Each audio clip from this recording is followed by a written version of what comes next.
こんばんは、ロマサロンカモミールのクシナです。今日は続けて中医学の目線からいびきの原因を解説します。いびきをかく原因は主に2つがあります。1つは冷え、もう1つは五臓六腑の火に関わります。まず冷えはね。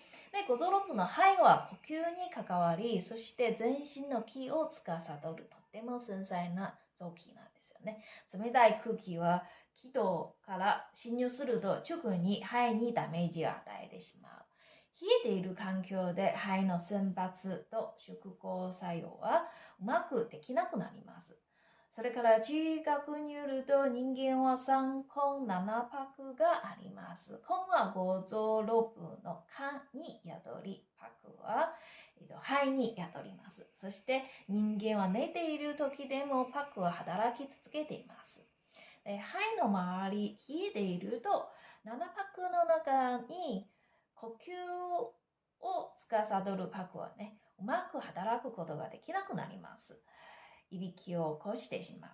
で、例えば、雨に降られた時、そして、寒くて風邪になりそうな時、いびきをかきやすいです。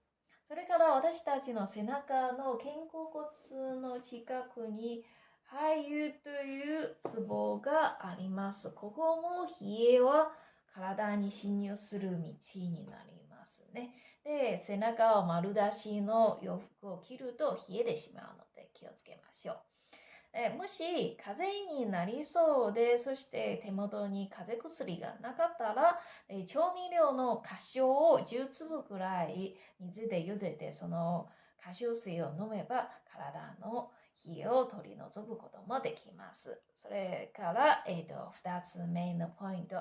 いびきは五臓の火にも関わります。で、飲食物の中で体に有機の部分は火の働きにより体の栄養素になります。もし火が弱くなると食べた脂質とタンパク質は完全に代謝できなくて単質になり肺に蓄えてしまう。で、寝ている時、気道に単質のような異物があるといびきをかいてしまう。